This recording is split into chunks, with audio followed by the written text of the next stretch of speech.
Welcome back, friends. Thanks for sticking with us. You know, if you're packing for your next vacation, first, I am jealous. And second, it can be sometimes overwhelming. So today, we're offering some organizing tips to help you keep your travel stress-free. Good news is, Victoria Tran, the owner of Sorted, is here to show us how. Good to see you, my darling. Good to be here. Ooh, listen, I have some trips planned. We were talking about that during the commercial break. And listen, I am guilty of this. You say the biggest mistake people make when packing for a vacation, they overpack.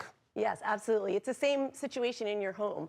If you're feeling chaotic or stressed or disorganized, it's usually because you have too much stuff.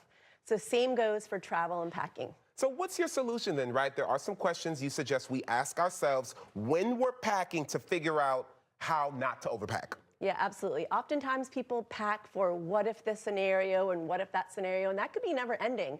And so really just be realistic with yourself and where you're going and your situation, and then take it from there and then use that. And you also suggest when packing to maybe use a notes app to kind of plan out the outfits so you don't overpack? Yeah, absolutely. Having your list ahead of time, you can use the notes app on your phone or just a simple handwritten checklist on your computer or handwritten in your notebook that you go to every time, your skeleton list that you need every time.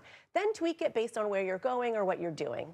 And I was asking Victoria during the commercial break, prepping for this, I was like, but what about extra outfits? I need options, you know what I'm saying? And you say, if you're doing it right, you won't need extra outfits? Yeah, it really depends on you and your personality and where you're going, but oftentimes ask yourself, will I be shopping? Yes. Do I need more space? Could I wear a new outfit that I'm buying? So really ask yourself those questions. Okay, fine, you're right. I think that is genius. And of course, there are some many big benefits, gives you more space for things like souvenirs. Let's talk about packing though. I see you have an example here on how to make sure we don't fill up our suitcases too fast. Yeah, oftentimes people will pack bulky items, so that's a quick little tip to wear your bulky items. Yeah. Jackets, hoodies, boots. I'm from Maine and I go to Maine a lot, and so the weather there is different, so I always tend to wear those things so it's not taking up a lot of space. Me too, and I also like wearing a big jacket because then I can hide other things under it, you know what I'm saying? So if I want a big jacket and a little jacket, put the little jacket on, then put the big jacket on top so you can actually save some space. So I agree with that as well. And I love to use packing cubes. A packing cube is just a simple little bag that you can consolidate items. Here I consolidated by each child. This is my son's clothes for 4 days. And so you can just zip it up, and file folding always. I love file folding. You can see what you have at a glance, but then you zip it up and put it in your suitcase. And when you get to your destination, you just plop it in the dresser or wherever you're gonna be. So you're not looking and searching in the bag. That is such a great idea because a lot of times I'm over here like, I need to get to this certain outfit because I planned this outfit for this certain day, but it's hard because it's all under. But if I put it in something like this and I just put it in the drawer, that is such a good idea. And then you also say when it comes to toiletries as well, that can help you save space. Tell me what you have here. Yeah, oftentimes people will bring their full-size items from the drawer that you use every day. Yeah. And most products have a mini version. And so really just invest in a mini version of each of the items that you use, and then keep a toiletry bag packed at all times. Don't unpack it when you get home, put it back away, and then reuse it for the next trip. So you're not scrambling the morning of just repacking everything. Oh, that sounds sacrilegious to me because I thought once we get home, we should immediately unpack our suitcases. You don't have to with this. With the toiletry bag because it's always on the go. And then I like this right here. This is so cool. It's magnetic. Yeah, these are little containers that you can decant bigger items. If you don't want to buy a small version, you just can open it up and put some in here. For example, that's conditioner. And this brand is called Cadence, and you can buy that online. It's magnetic. It all stays together. I but like that. You can change the labels and pop it in, whatever it's going to be.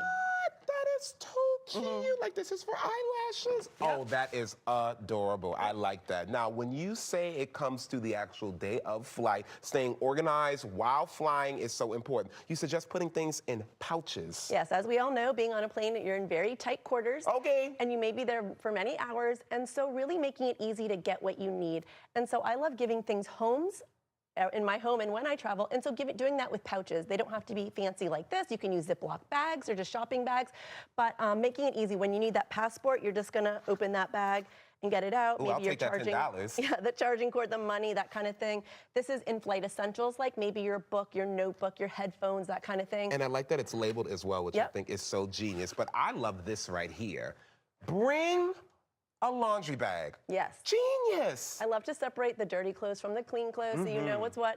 You can do something like this. It breaks down. You can open it and becomes a bag. You can use a garbage bag, anything simple like that. But and we talked about this earlier. I love doing laundry on vacation. Crazy.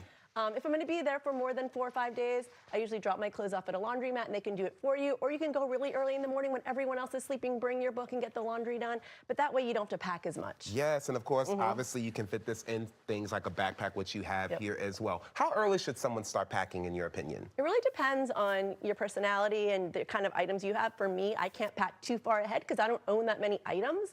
But if you feel like it's going to take you long, I would say like a week or so to start putting things in the bag that you know that you'll need. I don't actually pack until maybe the night before, but I will start laying out the outfits like that week of, just so I can make sure I have everything. So I agree with you. It really just depends on what you like. I like all of this, and listen, we need to go on a vacation, okay? Yes. Thank you so much for being here, my darling. And look, everybody, if you have more organizing questions, if you need help with something like this, contact Victoria. SortedNola.com is her website. You can also call her 504-224-6842 to set up an appointment. All right, coming up next, everybody, we're heading into the kitchen with a new restaurant on Ferret Street. Listen to this. They're bringing unusual flavors to the menu. I can't wait to try Dough Feast after the break. Stick with us.